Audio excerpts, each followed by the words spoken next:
Hey everybody, it's Dive Girl Deb here. Happy New Year, because it's 2022, right? Holy cow, I'm getting old. I just had my 60th birthday, and I never thought I was going to live this old, to be quite frank with you, but that's all good and fine. Today, I have a brand new cell phone, and I hope that this quality is coming through a little bit better, because it's a little bit beyond my little knowledge base. So we're going to work through the wrinkles here, but I think the quality is going to be better. So what have I been up to for the last like 3 to 5 years in the bee venom world? I'm still here. I still coach through the nonprofit. I'm still an advocate of get your sting on, baby, because everybody ought to be doing this. Yes, I'm still president and founder of the Flippin Lyme Foundation. We're still here. We don't have any dollars to spend, but I still coach people and help out. And I do mostly one-on-one coaching because I love that environment. I get to know people and really do a deep dive into bee venom.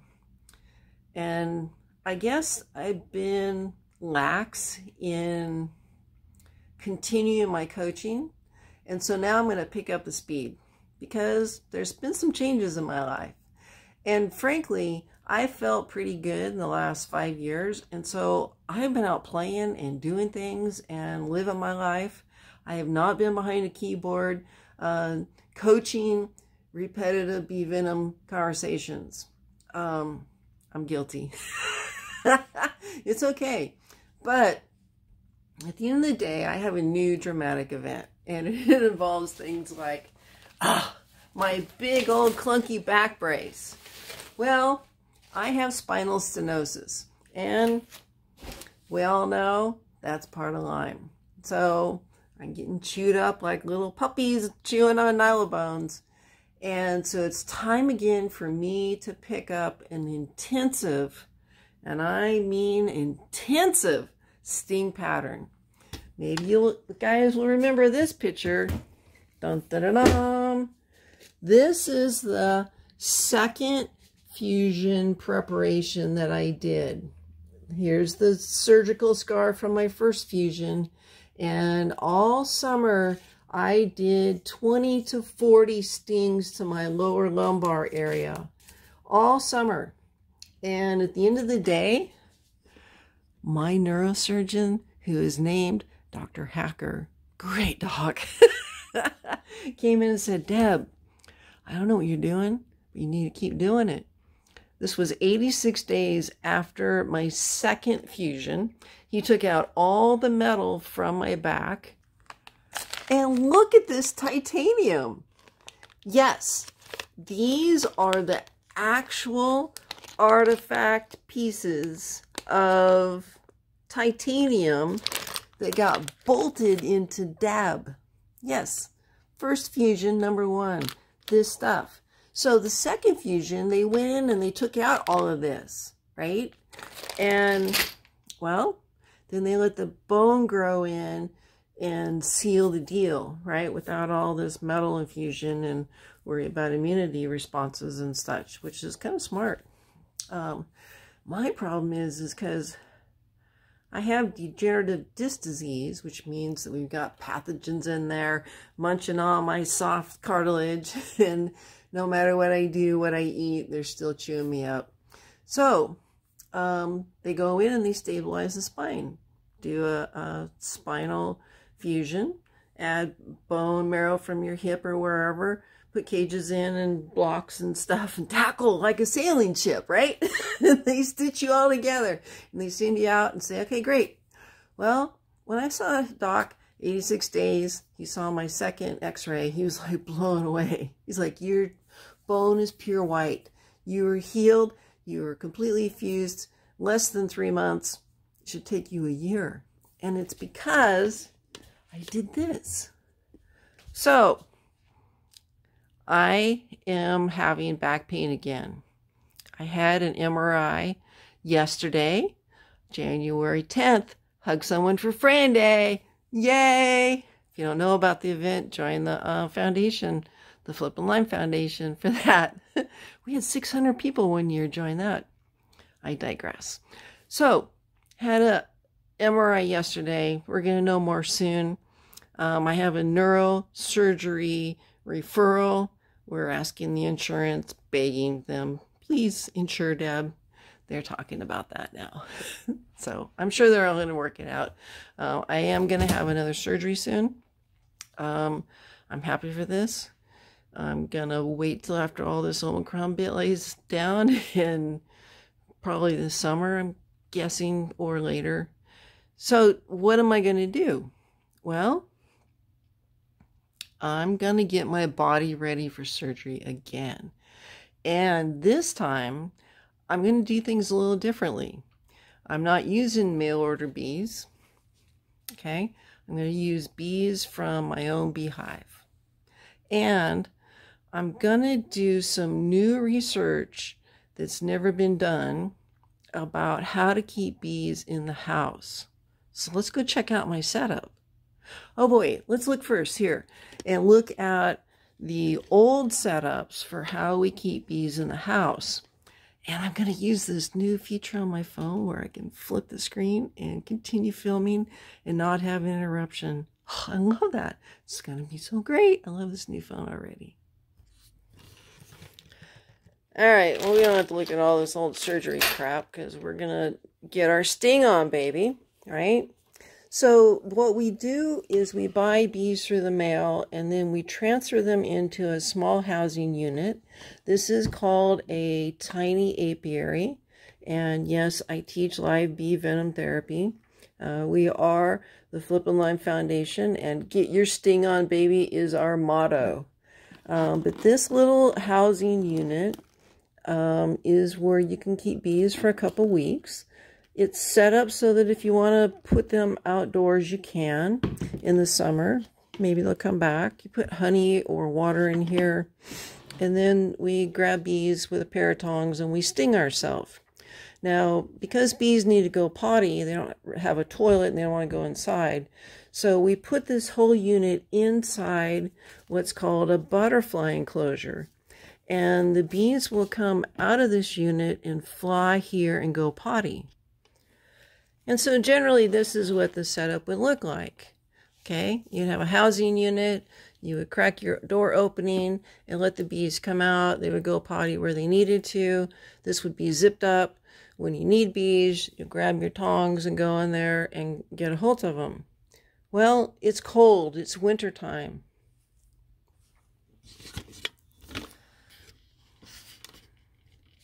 Or, you know, maybe you live in Canada, like a lot of my patients do, because I'm an international coach. So what we're working on is the potential to bring some bees in the house or in a garage without car exhaust, or a laundry room, or a cool, safe place that's temperature stable where the bees can live and continue to thrive. So that's my goal. Now, of course, I've been part of the Oregon Master Beekeeping Program, and it's a great program, and I took that program because I wanted to become a great beekeeper. And I don't particularly personally like our current housing units. I would like to see us go to a nuke box, kept in a screened dog crate, and it's really easy to do. I have a lady that's working on that for me. She's trialing it. I also have a Canadian patient who is trialing another beehive in his house like I'm fixing to do. So I'm working on a couple other things, and I just needed to really catch everybody up on my research over the years and my coaching experience. I'm so sorry that I haven't done more of this kind of updates, and especially videos. I've been thinking of other things like going sailing. But I've got this big surgery to look at, and I need to get my body ready. So I'm going to bring you guys aboard. We're going to walk through all the steps. I'm going to show you everything. It's going to be great. So let's go see where the bees are now, right? And I'm going to admit there's a mess on the patio because I'm cutting logs up. These are 2 pieces that Jamie wanted, and so I'm working on those for her. So it is a mess. I agree. And that's okay, because, you know, it's not going to come in. Now, I'm out here barefoot because it's pretty warm. It's like 54 degrees. And the bees have actually been out flying a bit today, which is kind of nice. We'll have a look at them. I'm thinking this colony is who I'm going to bring in. This one that's on the end here. It's handy, and I felt like they were a good, strong colony. This colony was out moving around today. There we are. There's some girls. This box, I don't think ever took. I think it's a feeding station now where bees go to get resources, and I've left it for that reason. And then this is my stronger colony, which I'm going to leave and hopefully use for some nuke formation next spring to propagate some other colonies out of. So I'm really thinking about one of these 2 I want to bring in, but I do feel drawn to bring in these girls. So what I have to do now is ran a strap of binding around, because I'm going to bring in this whole thing as a unit together. These boxes here are just in storage, so that's actually the roof for them. So they're in 2 boxes now. So I'm going to just bind all of that together and bring it in the house. Let's go check that out. That's going to be quite a story. So essentially, I'm going to take that beehive and put it in a mesh tent. All right, surely, Deb, that's going to need to be a pretty good sized tent. All right, so this is my guest bedroom. There's my guest bed. Those are the sails to the boat. My backpack. So my neighbor gave me this tent. She did not have any tent poles for it. And it's much bigger than I want to use for a backpacking tent. So I took my backpacking poles and put in here. So it's not as tall as it should be. That's fine. It is going to be a living environment for the bees.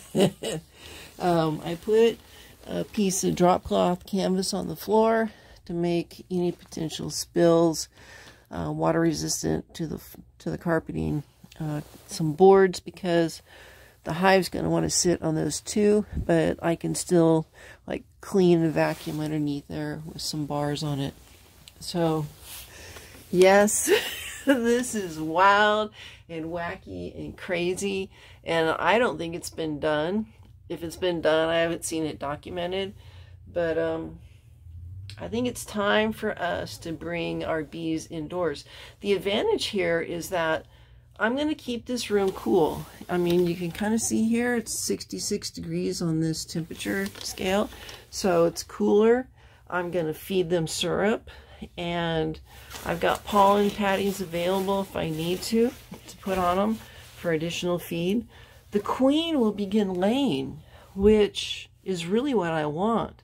Now, because she starts laying, I'm going to have to be wary of mites, and I will continue to treat with some drizzles of oxalic acid over the frames because mites are going to bloom. But my colony will expand and they will eat resources faster. So I'm going to go and feed them a lot. I'm going to expect mites, but I'm going to be drawing quite a bit of bees off. So those winter bees with that thick body fat of vacillogellin that allows a winter bee to last for 4 months instead of 6 weeks is going to play out. And so the queen is going to have to lay.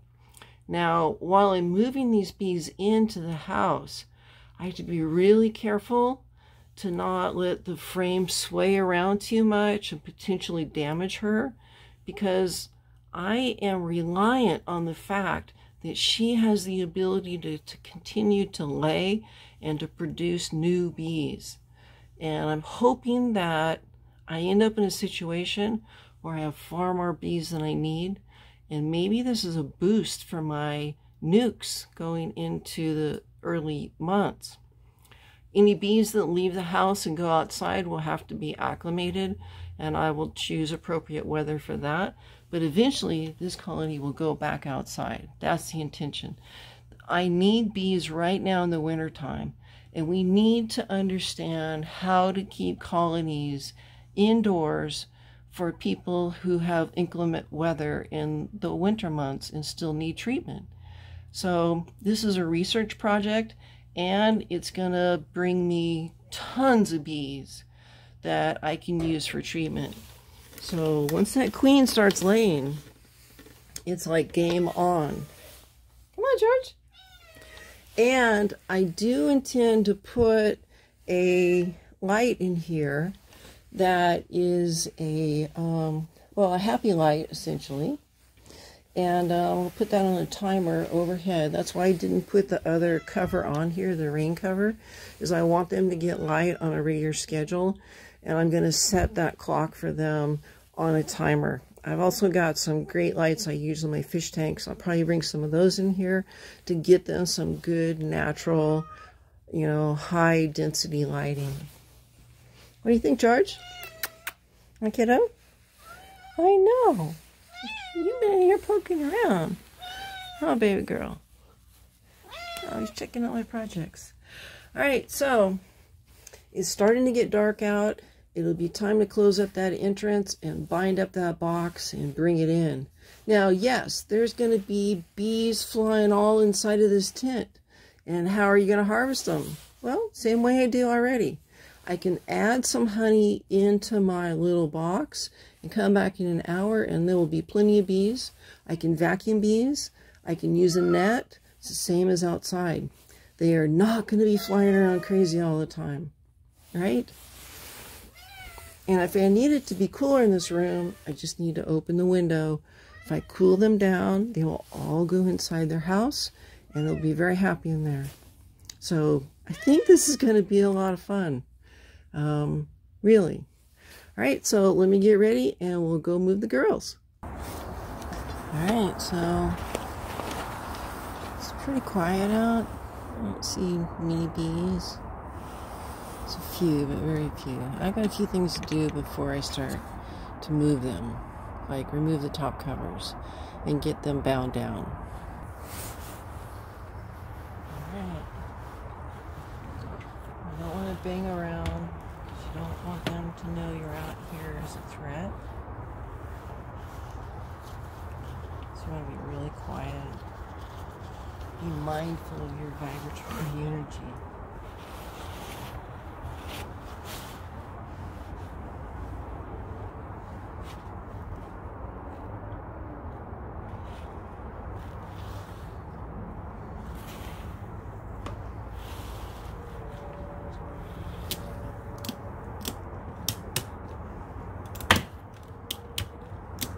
Not good. Okay, so now the bottom and the top are pressured together, and I will find something small to put in that entrance and close that off. Now the next thing I want to do is I have my board underneath. I want to take that out because I don't want them to overheat. And so now, let's have a look at that, by the way. 3, 4, about 4 mites. That's really good. Okay. I won't need that in the house, but that's primarily used to prevent wind from blowing up underneath the screen and the floor. But we can see what's dropping down, and this is a smaller colony. They're sitting over on this side, and so as a beekeeper you're learning to read this. Now this right here, this right here, here, and here, these are some varroa mites, And we all have those in winter, so I'll do a treatment on them. It's time to do another little treatment, especially with this warm weather. This is the thing about the Pacific Northwest, is that you'll get a warm spell like this, and the bees will chew through their food, and they'll have mite production, and you won't catch it, and then your colony will fail before, you know, you get into the warmer months. So I think I'm going to do a winter treatment on everybody, because we've had a really hard fall when it comes to mites. But this colony is quiet. I don't have bees pouring out of there because of my activity. I've been out here barefoot so that I'm stepping gently. You can see that bigger colony down there still has girls coming in. And so I think this smaller hive is a good choice to bring in the house. It's going to give them a chance to grow up and bloom and get bigger. And I still have 2 more out here in case it doesn't work. Plus, because I think they're a smaller colony, they're going to have less food stores up here, so it should be lighter to carry in the house. Probably not going to video me carrying it in the house because this is a new phone. I don't have a fall case yet. And I just don't want to edit. So I'll show you this when I get in the house next. Because we're getting close to dusk here now. You can see that the sky is darkening. Temperature's falling. So the girls are just not going to come out anymore. Their sensors are telling them it's time to go to bed. So yeah, let's get these girls in the house and get them set up for winter. Alright, so I don't really have anything that's going to fit this right, so I'm going to use a garden glove and just need to block that door, well, to keep them from coming out.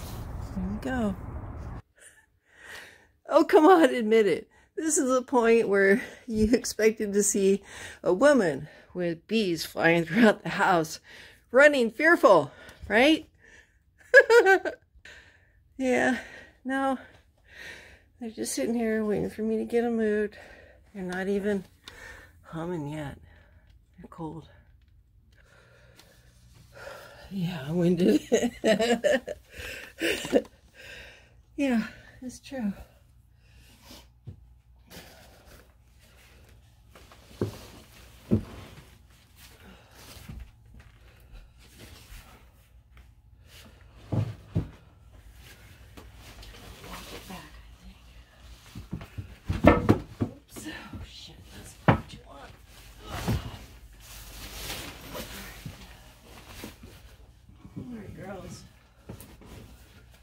Okay. I didn't drop them.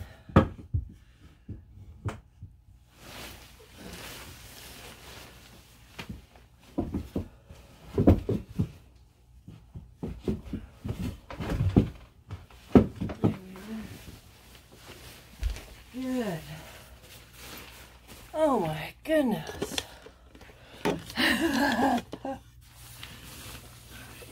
Scoot them back a little bit, I think. Whew. I need to get fit. Bees will help me.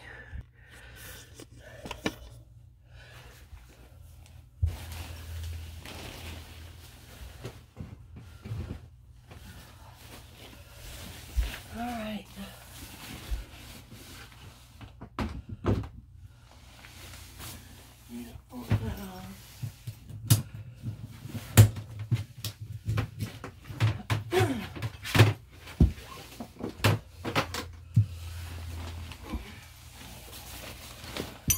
Okay.